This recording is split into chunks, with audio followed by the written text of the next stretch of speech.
Muito bem, meus amados, os eleitos do Senhor Jesus Cristo que aqui ficaram, né? Lá foram outros eleitos, né? E aqui nós ficamos nós eleitos também. Vamos assim dar sequência à nossa escola bíblica dominical, momento de estudarmos a palavra do Senhor Jesus Cristo. Na semana passada nós falamos um pouco sobre o culto, o serviço do culto, falamos do aspecto do nosso culto ao Senhor, como algo ampliado além das quatro paredes da igreja. Falamos sobre esse culto que é feito com uma vida que adore ao Senhor, nosso Deus, em todas as esferas da nossa vida, seja no trabalho, seja na escola, seja na família, seja no trato com a esposa, com o marido, com os filhos, seja aonde for e seja quando for, seja quando bater uma enfermidade, um tratamento de saúde pesado, fácil ou não, ou quando nós estamos todos muito bem. Assim, devemos dar culto ao Senhor como mais do que um momento cultico, mais uma vida cultica ao Senhor nosso Deus, uma vida que cultua o Senhor nosso Deus. Nós entramos nesse mérito na lição anterior, no domingo passado. Se você não o fez, ou não assistiu, não estava presente, você pode acessar o canal do nosso YouTube e assim verificar esse conteúdo lá também. Hoje nós iremos falar sobre o culto, o serviço do culto, mas numa esfera do momento cultico mesmo, aqui como nós fazemos, tá? Então, a aula anterior foi de uma vida que cultua. Agora nós iremos falar de um servo que cultua o Senhor nosso Deus. A palavra culto está muito mais relacionada a serviço do que a adoração. Serviço do que exaltação.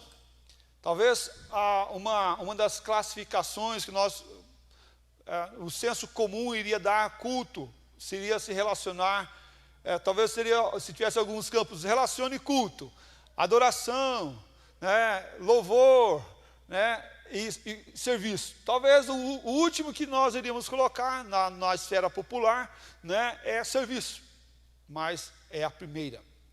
A palavra culto tem a ver muito mais do que serviço do que qualquer uma dessas outras questões. Não adoramos a Deus pelo que Ele faz, mas adoramos a Deus pelo que Ele é. E aí a música fala isso, né? Haja que houver, né? Ele sempre será Deus. É a música muito acertada, muito certa sobre isso. Os hinos de louvor da igreja são um louvor que nem os anjos podem prestar. Esse culto que nós temos à igreja, a igreja realiza, né, ao Senhor nosso Deus, nem os anjos podem prestar da forma que nós prestamos. Porque nós fazemos como? Com a gratidão daqueles que foram reconciliados com Deus. Os anjos assim não foram. Os anjos foram feitos, né, e da forma que foram feitos estão. Né, e os anjos caídos, esses não serão restaurados. Mas esse culto de gratidão a Deus, nós fazemos porque conhecemos o amor de Deus, restaurador, que restaura e que muda o nosso destino, daqueles que estavam perdidos, né, e direcionados ao inferno, para experimentar e viver o amor de Deus. Esse aspecto é maravilhoso, nós relembrarmos e lembrarmos sempre. Nós éramos pecadores perdidos, e nós somos reconciliados, nós somos ligados por causa do amor de Deus em nossas vidas, nos alcançando.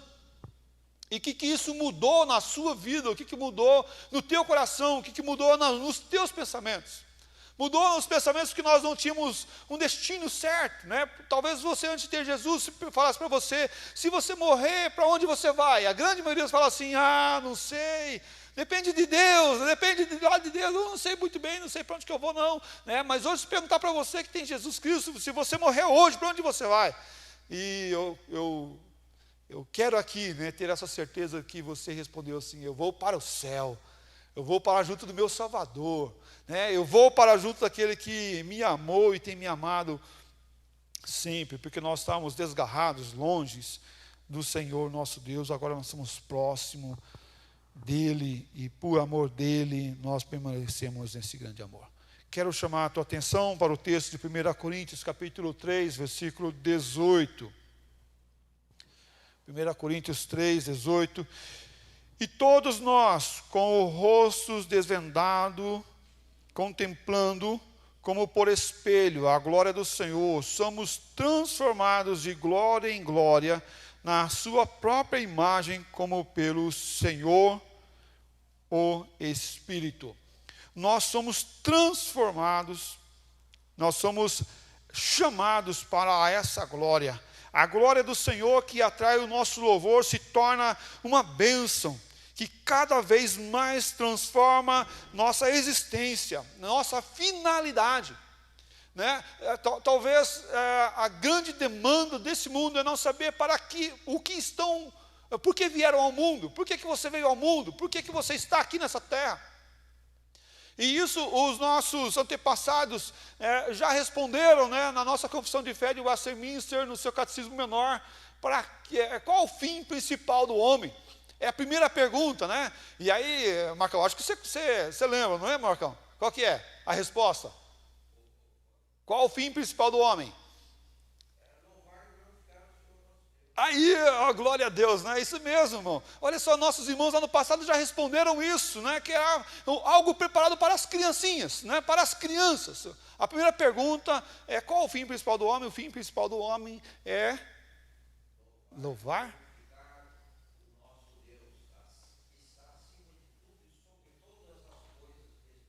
Amém, é isso mesmo, louvar e glorificar, lá a confissão fala, e gozá-lo para sempre, né? É de se alegrar nele para sempre. Olha que maravilhoso é ter essa certeza. O mundo não tem essa convicção.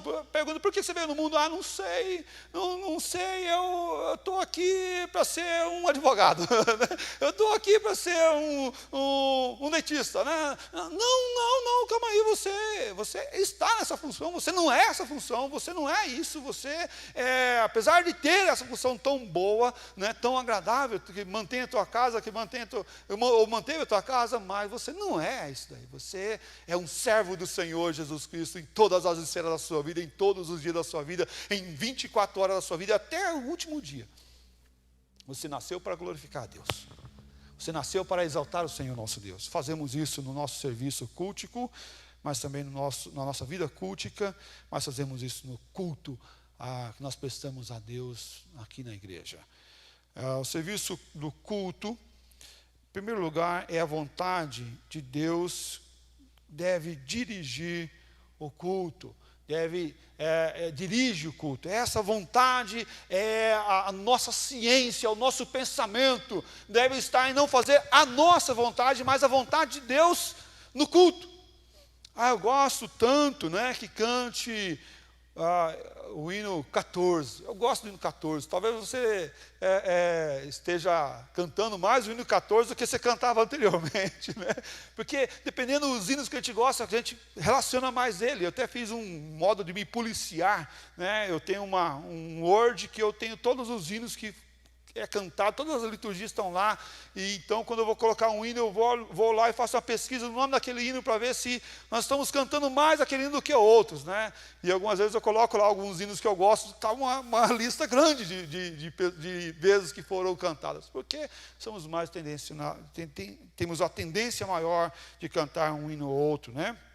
Porque nós temos a nossa vontade, está ali, mas em primeira instância, a nossa vontade deve ficar em segundo lugar, em terceiro, em quarto, em quinto, mas a vontade do Senhor, nosso Deus, é que deve estar em primeiro lugar.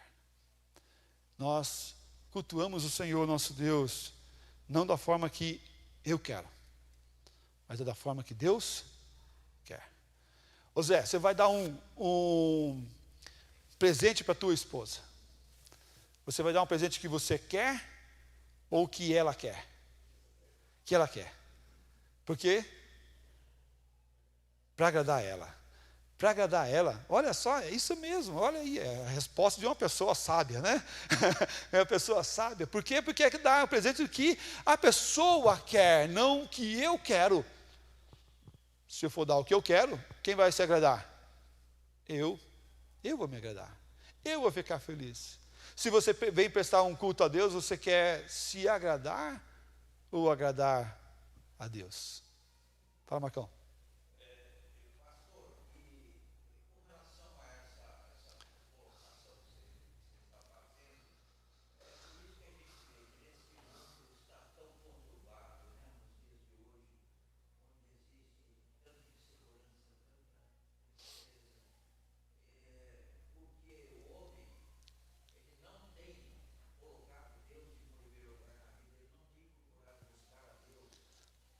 Sim.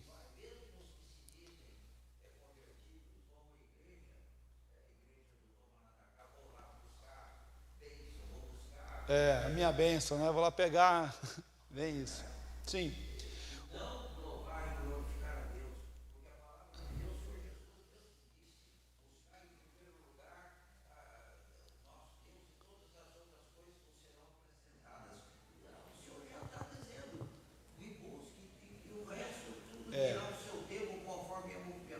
Buscar-me-ei e me achareis quando buscar de todo o coração, né? É importante a gente relembrar que nesse aspecto Deus nos dá uma liberdade de ação, certo? Deus nos dá uma liberdade de ação.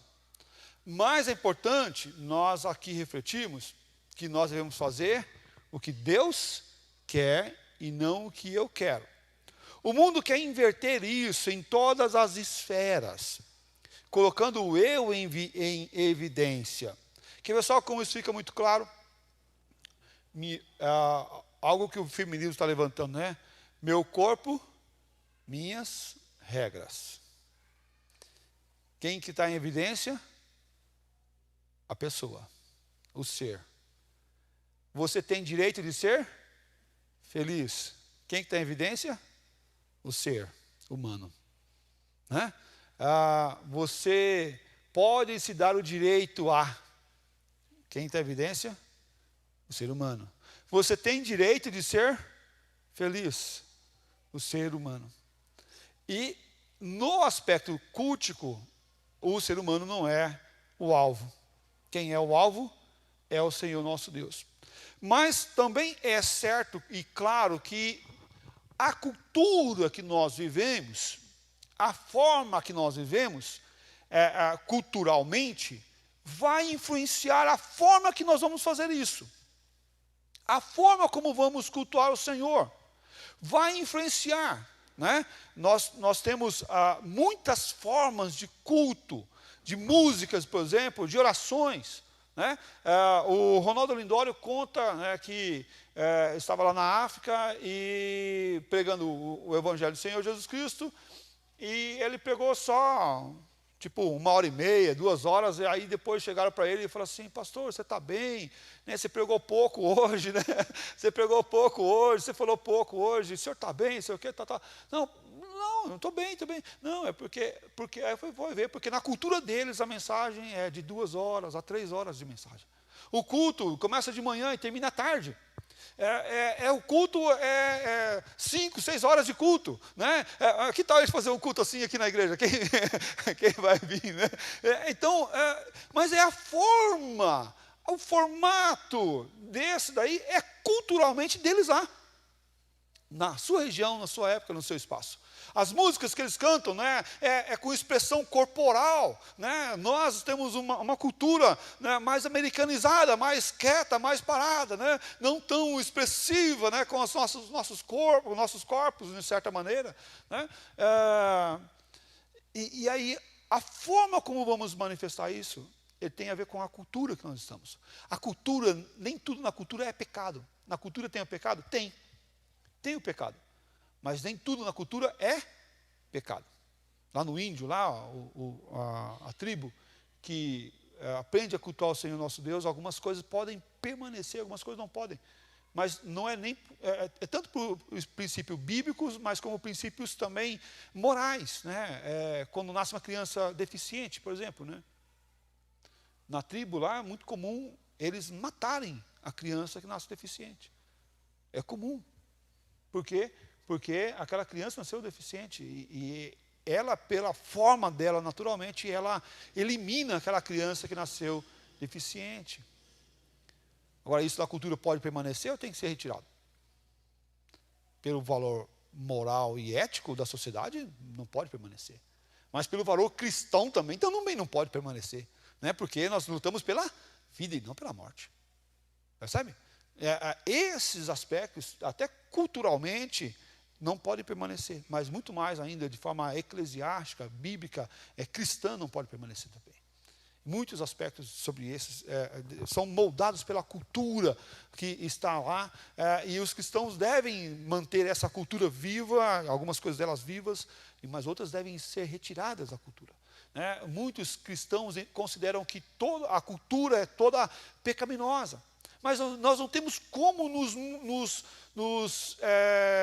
tirarmos de toda a cultura à nossa volta. Pelo contrário, sempre vamos estar tocando na cultura. Sempre vamos tocar na cultura, vamos tocar um violão, é cultural. Vamos tocar um ukulele, é cultural. Vamos tocar uma bateria, é cultural. Vamos tocar um piano, é cultural. Na época de Jesus, na época lá do Velho Testamento, melhor falando, eles tocavam o shofar, que é tipo um berrante, né? Um pouco menor, com um som mais estridente. Se você escutar o shofar hoje, não soa bem para os nossos ouvidos, mas não soa bem com os nossos ouvidos. Fala assim, mas como que canta com isso aí, gente? Como é que canta com isso aí? Mas eles cantavam. Né? Existiam os instrumentos da época, os instrumentos de corda e assim por diante. Né? Mas essa cultura, Deus nos dá a liberdade na cultura para fazermos e cultuarmos o Senhor, nosso Deus, da forma que nós fazemos. Mas não para nos agradar, mas para agradar a Deus. Percebe que Deus vai deixar a cultura deles, do povo antigo, pautar a sua adoração ao Senhor, nosso Deus. Vejamos Êxodo 34, 14. Esse texto a gente leu semana passada também, fala assim, porque não adorarás outros deuses, pois o nome do Senhor é zeloso. Sim, Deus zeloso é Ele. Sim, Deus zeloso é Ele. Deus proíbe o uso de ídolos na adoração que lhe é prestada. Deus proíbe o uso de ídolos na sua adoração. Veja lá Deuteronômio 4, 23 e 24. Guardai-vos, não vos esqueçais da aliança do Senhor, vosso Deus, feita convosco, e vos façais alguma imagem esculpida semelhante de alguma coisa que o Senhor vosso Deus vos proibiu, porque o Senhor teu Deus é fogo e consome. É Deus zeloso. Não somente por causa dos ídolos que geralmente a cultura tinha, né, eles cultuavam outros deuses, mas também porque Deus quer que o seu povo entenda a sua forma de cultuar e lhe agradar, de manifestação cultica, de momento de culto ao Senhor. Deus adverte o seu povo a não informar ou não se dobrar, né, para outros deuses, os deuses pagãos, quando estiverem instalados na sua terra prometida. Deus ele quer o seu povo adorando Ele em espírito e em verdade, buscando completamente a sua vontade e o seu desejo para o serviço do Senhor. A nossa confissão de fé de Westminster afirma que tanto no culto quanto na doutrina a igreja não pode ir além da vontade revelada de Deus. É tanto na doutrina, e o culto tem o seu toque na doutrina, ele está entrelaçado na doutrina, para que esse possa servir o Senhor nosso Deus com dedicação, com o serviço ao Senhor nosso Deus. Então ninguém pode falar algo que esteja fora da palavra do Senhor nosso Deus como uma doutrina, né? Mas como também um prestar culto não pode ter algo desconectado com a palavra. Nenhum pregador, igreja ou papa pode exigir que os seus cristãos creiam naquilo que a Bíblia não ensina. Não ensina. Se a Bíblia não ensina, nós não podemos assim o fazer, o ensinar, ou pedir que cada irmão confesse ou execute tais funções. Até um adendo aqui, é interessante nós pensarmos algo sobre a nossa confissão nossa profissão de fé aqui na igreja. Quando nós proferimos a nossa fé aqui na igreja, nós falamos o quê? Uma das nossas promessas é ser fiel à liderança da igreja. Ser fiel à liderança da igreja. Mas tem um adeno aí, tem um quê aqui que é importante ressaltar. Desde que essas sejam fiéis o quê? Às Sagradas Escrituras. Então, se alguém pede algo ou exige algo que não está nas Sagradas Escrituras ou que está contra as Sagradas Escrituras, eu não sou mais obrigado a obedecer ou acatar tais determinações. Chega o conselho da igreja e fala que agora nós não iremos mais ter santa ceia na igreja, nós não iremos mais batizar irmãos na igreja, nós não iremos mais ter disciplina na igreja. Os irmãos falam assim, calma aí, vocês estão vendo isso na onde? Né? Onde vocês estão vendo isso? Qual que é a argumentação bíblica de vocês a falar tais coisas? Não, nós cremos isso e nós estamos falando isso porque nós estamos achando que isso está errado, né? E biblicamente está desconectado. Então prove biblicamente para nós. Se não provar, nós não temos força de obediência àquilo ali. Por quê? Porque muito mais do que o nosso manual, né, da nossa igreja, nós temos a palavra de Deus, que é o principal manual. É a forma de regra, de fé e de prática da nossa vida. Então Deus exige que todos nós venhamos a cumprir os mandamentos e obediência do Senhor nosso Deus a cada tempo, mas principalmente a palavra, e é assim que Ele manifesta o seu desejo através da palavra do Senhor nosso Deus. Só Deus é Senhor da consciência e a deixou livre das doutrinas e mandamentos humanos para que nós possamos olhar pela palavra do Senhor nosso Deus aquilo que nós estamos fazendo e para cultuar Ele da forma adequada. A reforma dos puritanos exigia que um mandamento bíblico em cada ato do culto, um mandamento bíblico em cada ato do culto. Calvino trabalhou algo semelhante a isso. Ele falou assim, falando sobre o culto, Calvino falou o seguinte: nós não somos livres para escolher o que não foi ordenado. Nós não fomos livres para escolher o que foi ordenado. Nós não somos livres para escolher o que não foi ordenado. Mas somos livres para escolher o quê? O que foi ordenado. Somos livres para obedecer às Escrituras. 1 Coríntios capítulo 14, versículo 40. Fala assim: tudo, porém, seja feito com decência e o quê? E ordem. Tudo seja feito com decência e com ordem. O culto, ele tem que ser um culto com decência e com ordem. Né? O culto não é Zeca Pagodinho, né? Deixa a minha vida me levar, vida leva eu, né? Deixa a vida me levar, vida leva eu. Não é assim, deixa o culto vai, culto leva eu. Não, não é assim, pelo contrário. Tudo existe uma ordem, uma sequência, uma forma de caminhada para nossa exaltação ao Senhor nosso Deus. Não é a nossa exaltação, mas a nossa exaltação a Deus. Né? Colossenses capítulo 2, versículo 16 até versículo 23. Vou pedir para o Sérgio, pode ler para nós, Sérgio? Dá para chegar lá?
Muito bem. Olha só, então ele fala aqui de uma manifestação que não pode estar pautada pelas coisas do comer, nem do beber, nem do vestir, nem da lua nova ou do sábado. Ele fala assim, não é pautada nas regras que os homens querem impor, mas é pautada pela vontade de Cristo, porque somos corpo de Cristo, somos feitura dele para a adoração plena do Senhor nosso Deus. Nós não devemos nem adorar pelo comer, pelo vestir ou coisas semelhantes, mas devemos adorar porque ele é o Senhor da vida. Para Calvino e para os doutores de Westminster, que fizeram a confissão de Westminster, a liberdade de consciência é o ponto central. A liberdade da consciência. Como vamos fazer e por que vamos fazer? Qualquer atividade comunitária age numa direção. E o culto público não é exceção. Toda nosso exercer da nossa individualidade vai ter uma preleção. Você chega num restaurante, você gosta de comer alguma coisa primeiro, gosta de arroz e feijão primeiro, e vou lá, pego, ou uns já vai na salada, outros gostam de comer um doce, outros gostam de fazer alguma coisa. Isso é gosto, é a nossa preleção. A forma de culto também tem a nossa preleção, nossos desejos, nossa forma, mas ela não pode estar desconectada com a palavra do nosso Deus. Ela não pode ter ações pecaminosas, né? Não é porque é apenas culto que eu posso fazer o que eu quiser. E pasmem, né? Em muitas das religiões da época, eles pegavam prostitutas cultuais para denegrir o corpo, e como para denegrir o corpo, os homens iam e tinham relações sexuais com aquelas mulheres, para cultuar os seus deuses. A forma de culto. Uma forma de culto. E agora o Evangelho do Senhor Jesus Cristo estava tendo essa inserção, e as pessoas estavam ouvindo. E até com práticas, ou com desejo de práticas semelhantes a essas. E agora qual que é o parâmetro? O parâmetro é a palavra de Deus, o parâmetro não é a tua carne, o parâmetro não é o teu desejo, o parâmetro não é o pecado. Porque esses falavam assim, quanto mais pecado tem, mais graça vai vir. Quanto pior eu for, mais graça de Deus vai estar sobre mim. Olha só, né? Olha só como um benefício eu faço algo muito grave para receber muito mais perdão. Não é assim, irmãos. Não é assim. Porque aqueles que foram chamados, esses têm o desejo de agradar a Deus e não desagradar a Deus. Eles têm o desejo de cultuar ao Senhor nosso Deus, não de criar, né, um culto, um pseudo culto, né, que vai querer ou abstrair uma pseudo graça de Deus em relação a isso. Deus, ele quer o arrependimento, ele quer a mudança de vida, né, ele quer a mudança de caráter das nossas vidas. Deus, ele não aprova a nossa adoração superficial, mas ele quer uma manifestação cultica de coração sincero daqueles que confessam o Senhor Jesus Cristo. Os reformadores criam que o exercício corporativo exigia participação consciente por parte de cada adorador. Os reformadores tinham essa ideia, tinham esse pensamento, que essa manifestação, esse exercício de serviço ao cultuar ao Senhor nosso Deus, que é algo espiritual, mas ele é exercido com o quê? Com o nosso corpo, com a minha boca, com o meu olho, com as minhas mãos. Quem está tocando o instrumento com as suas mãos, com o seu lado, né, artístico, deve fazer isso com o seu corpo, com a sua mente, mas adorando o Senhor nosso Deus, nessa participação ativa na espiritualidade, não desconectada. A gente não vem só com o espírito para a igreja para adorar a Deus, né? A gente vem com o corpo também, né? Com o corpo também. Aí a gente vai lá, pega aquela roupa a domingueira, né? Coloca a roupa domingueira, coloca o sapato do domingo, né? Dá aquela arrumada, né? Passa aquele perfume que você passa só no domingo, né? Pega aquele sapato, você dá aquela polida no sapato, porque hoje é dia de ir para a igreja, né? Porque eu vou lá, eu vou em espírito e em verdade, mas eu vou com o meu corpo, eu estou aqui com o corpo. E isso não é errado, não é pecado. Mas nós devemos fazer isso para agradar a Deus. O serviço do culto também, ele é com a liberdade organizada no culto. É uma liberdade, não com libertinagem, né, Zé? Não com libertinagem. Mas ele é uma liberdade, o quê? É uma liberdade organizada no culto. Nós somos livres para adorar a Deus. Verdade, somos livres para adorar a Deus. Mas essa liberdade existe e exige uma ordem e uma decência. Não é do jeito que cada um quer, né?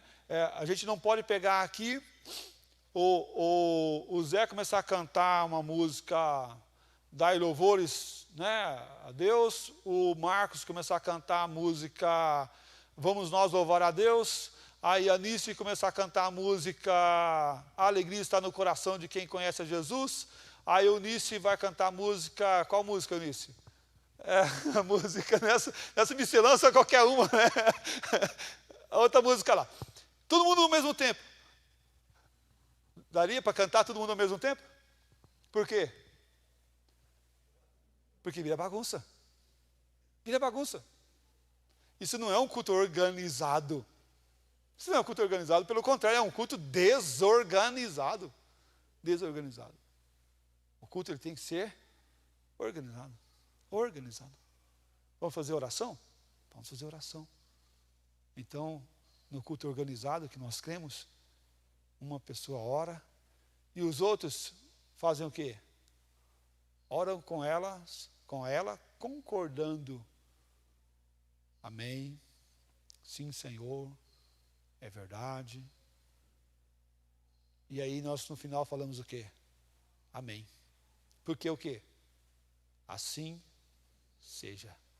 Nós concordamos com ela e assim falamos assim seja. Ou seja, a palavra dele é a mesma que a minha. Dica de passagem, irmãos. Fica aqui uma dica, né, pastoral. O amém não pode ser falado no interrogativo. Dá um arrepio, irmãos, dá um arrepio. Olha, chega a estralar assim. Amém. Amém, irmãos? Não, irmão, não tem amém, irmãos, não. É amém, irmãos. É no afirmativo. O amém, na concepção da palavra, ela é nunca dada no interrogativo. Sempre na afirmação. Sempre na afirmação.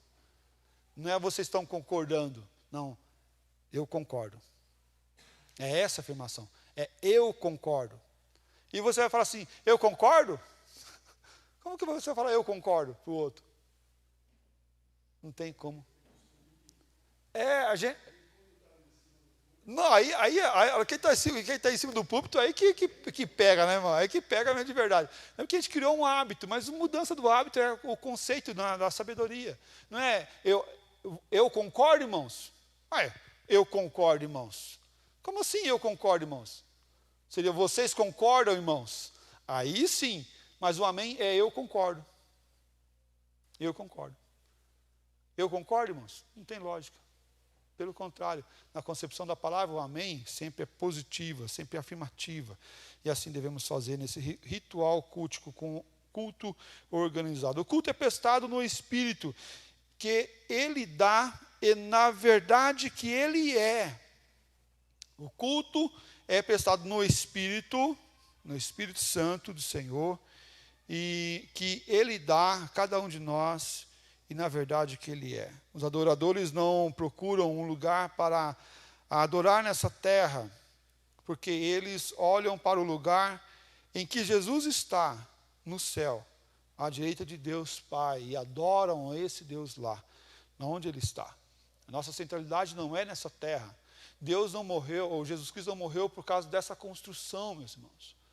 Ele morreu por causa de nós. Se nós estivéssemos debaixo de uma árvore, como igreja, estaríamos adorando da mesma forma que estamos adorando aqui. Se estivéssemos aqui num banco almofadado, com ar-condicionado, né, estaríamos adorando o mesmo Deus. O mesmo Deus, da mesma forma. Nós não adoramos em culto, momento cultico, em um lugar mais ou um lugar menos, mas nós adoramos a Deus porque Jesus Cristo está do lado de Deus e intercede por nós. Ele é a nossa força para fazermos isso. Essa mudança de ponto de encontro do santuário terreno para o santuário celestial requer uma mudança da realidade cerimonial, típica, simbólica, para uma realidade espiritual de nosso encontro com Jesus. Ele está em nosso meio. O salmista já falava isso. Ele está em nosso meio. Então tremam os povos, porque Ele está em nosso meio. Ele está em nosso meio. E por isso nós cultuamos a Ele com temor e tremor. Temor e tremor. O que nós fazemos aqui é visto por Ele. E como a igreja se encontra com essa liberdade de adorar o Senhor, mas encontra para obedecer os mandamentos e a forma que Ele deseja, a forma que Ele quer ser adorado. Os nossos costumes, os nossos ritos, todos devem estar pautados pela palavra do Senhor nosso Deus.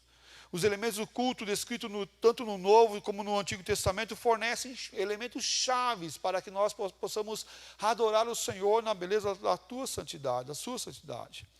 Essa é uma descrição do culto ativa para os nossos dias de hoje. Uma adoração clara e vivida no Senhor Jesus Cristo. Vejamos o texto lá de 1 Coríntios capítulo 11, versículo 22.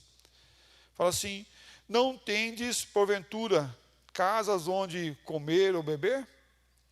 Ou menosprezais a igreja de Deus e envergonhais os que nada têm? Que vos direi? Louvar-vos-ei? Nisso, certamente não os louvo. O que estava acontecendo? Uns estavam indo para a ceia, fazer o quê? Encher o bucho. Comer. Comer. E o que estava acontecendo lá? O Senhor estava sendo desonrado. E Ele está falando assim, ó, vocês não têm casa? Vocês não têm casa não para comer e beber? Né? Vocês não têm casa não? Vocês vêm para comer aqui né? E fazer isso aqui? Essa lambança que vocês estão fazendo aí? Vocês estão menosprezando a igreja de Deus. Quando vocês fazem isso, estão fazendo passar vergonha. É isso que estão passando vergonha diante de Deus. Que isso, gente? Estão menosprezando a igreja de Deus e envergonhais os que nada têm. O outro lá tem pouco, está deixando de comer para você poder comer mais. Ou nem está comendo. E ele fala assim: que vos direi? Louvar-vos-ei? Nisso, certamente não os louvo. Havia aqui uma censura muito grande para aqueles que queriam apenas o seu desejo, a sua forma. E ele fala assim: essa prática de culto de vocês não está louvando a Deus. É uma prática que está envergonhando o Senhor. Percebe que coisas podem, dentro da liberdade que nós temos, podem ser aceitas ou não ser aceitas diante do Senhor.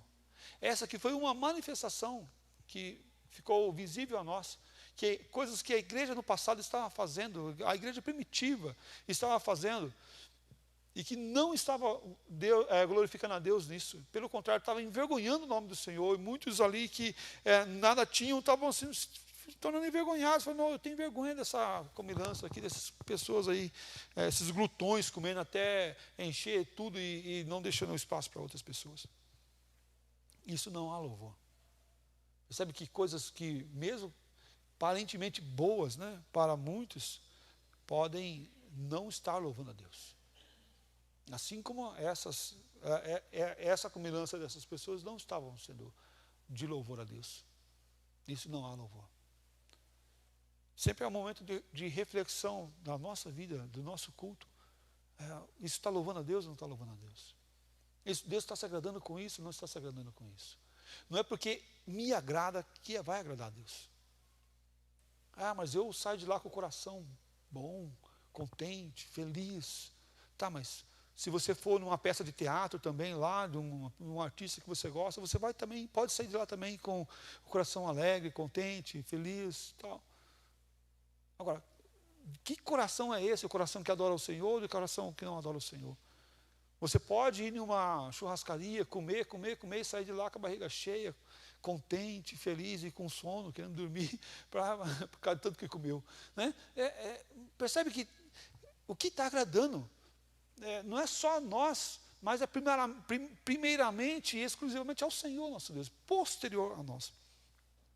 Mas também o serviço do culto é a pregação da palavra. A palavra deve ser pregada. Para que seja culto, a palavra tem que ser anunciada.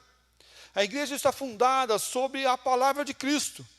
Nada por meio dos apóstolos, pela palavra de Cristo, dada pelos apóstolos à nossa vida, a cada um de nós.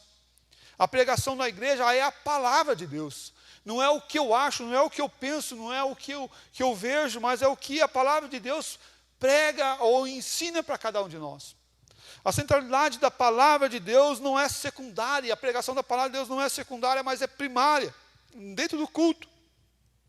Porque somente assim iremos agradar e servir a Deus de forma bíblica e verdadeira. Assim como a leitura e a pregação da Bíblia marcam a exigência da igreja, a existência da igreja, assim como também eles moldam o nosso culto e a nossa vida ao Senhor nosso Deus. A pregação da palavra. Uma feita eu vi uma pessoa falando assim, mas se a pregação da palavra fosse tão importante assim, pastor, a gente não ia esquecer tão fácil a pregação. Falei, tá. Né? Na ilustração que eu ouvi, a pessoa concordou. Falei, sim, tá, tudo bem. Mas reflita um pouquinho aqui. Você lembra o que você comeu na segunda-feira passada?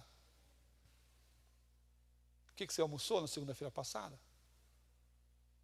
E na segunda-feira, há 3 semanas atrás, você lembra o que você comeu? Não.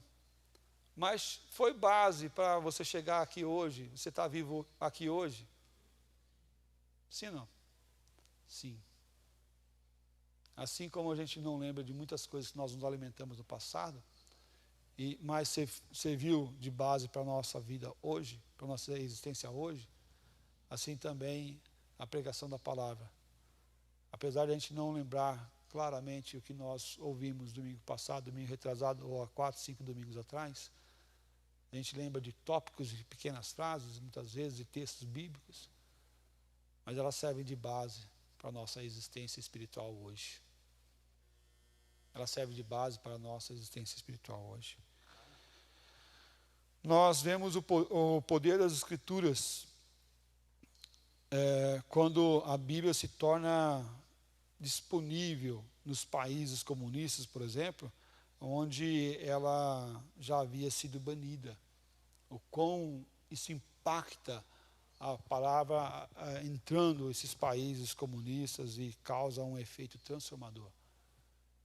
Causa um efeito transformador. Por isso muitos querem calar aqueles que falam da palavra, falam da Bíblia e anunciam a Bíblia, porque esse livro careta aqui para muitos, esse livro retrógrado para muitos, esse livro que trabalha valores espirituais, familiares, é a base da sociedade.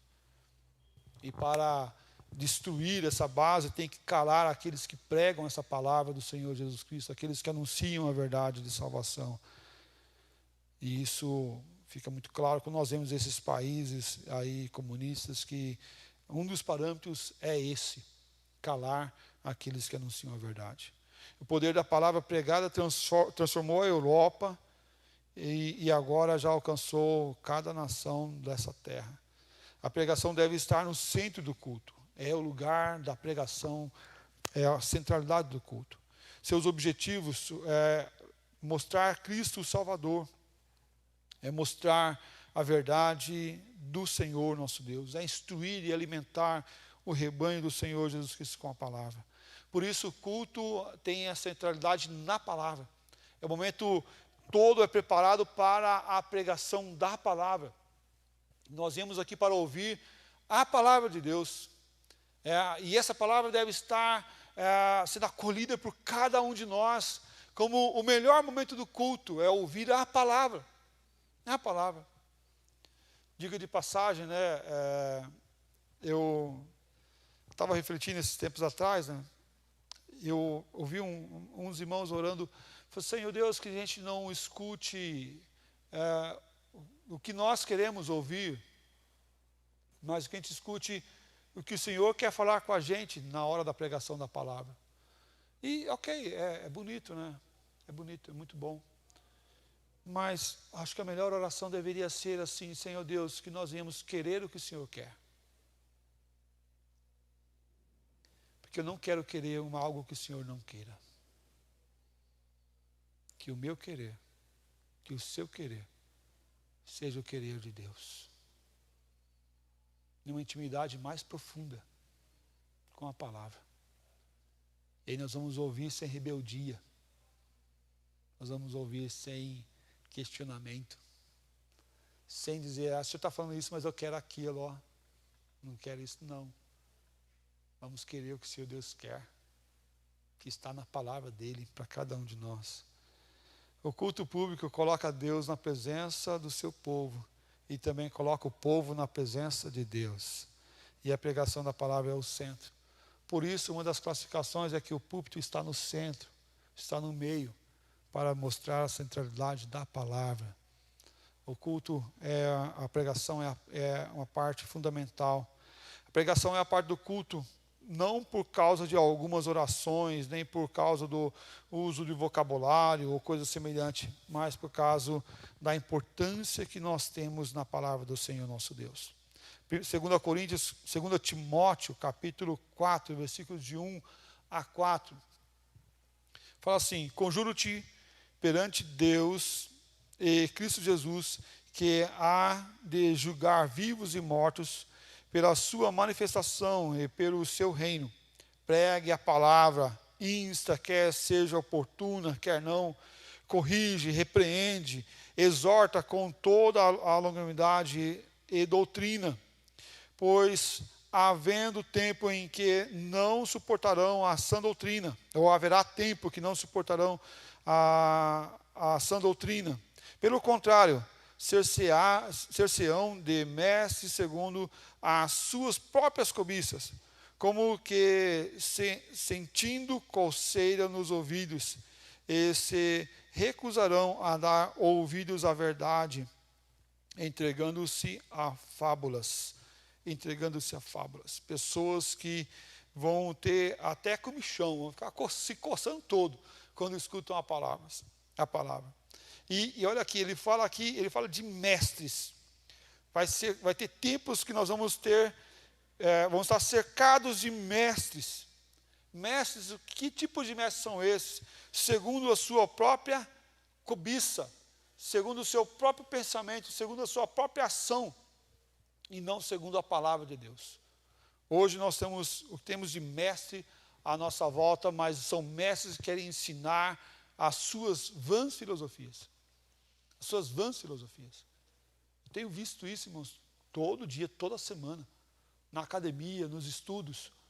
Pessoas que só querem ensinar e são mestres de ensinar o mal, de ensinar aquilo que é pecado, ensinar aquilo que não agrada a Deus. Não é porque homens do passado falaram que é verdade. É porque homens do passado conjecturaram porque é verdade. Não, é verdade o que está na palavra de Deus. Isso que é verdade. É isso que deve ter o nosso coração, pelo conhecer a palavra. É a palavra de Deus. Conhecemos através da pregação, através da leitura, através da busca incessantemente dessa palavra em nossas vidas e corações. Fala, Marcos.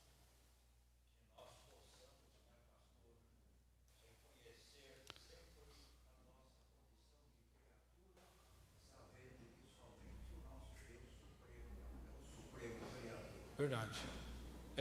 Somente o nosso Deus Supremo é o Deus Criador.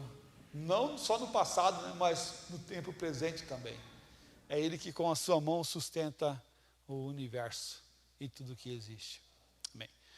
Irmãos, vamos orar, vamos agradecer ao bom Deus por tudo que Ele tem feito e falado.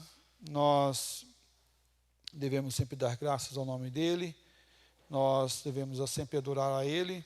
Nós tínhamos mais 2 pontos para falar sobre a oração no culto e sobre o louvor do culto. faremos isso em outra oportunidade, em outro momento nós iremos assim fazer. Vamos orar. Pai de amor, queremos dar glórias ao Teu nome, prestar culto ao Senhor, nosso Deus, sabendo, ó Pai, que o Senhor é o Deus que é adorado, é o Deus que é exaltado, é o Deus que chama o seu povo para adorá-lo na beleza da Tua santidade. Pedimos, ó Deus, que o Senhor esteja cuidando de cada um de nós, para que a nossa adoração seja plena e completa ao Senhor, nosso Deus.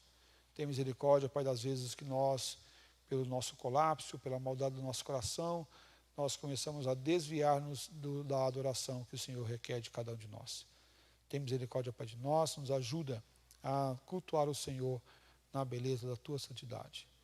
Ó Pai querido, que cada um de nós, ó Pai, possamos ser vigilantes nessa adoração e nunca, Pai, esmorecendo, nunca desviando para a corrupção do nosso coração. Tem misericórdia, Pai, de nós, em nome do Senhor Jesus, que nós oramos e agradecemos. Amém, ó Pai. Amém.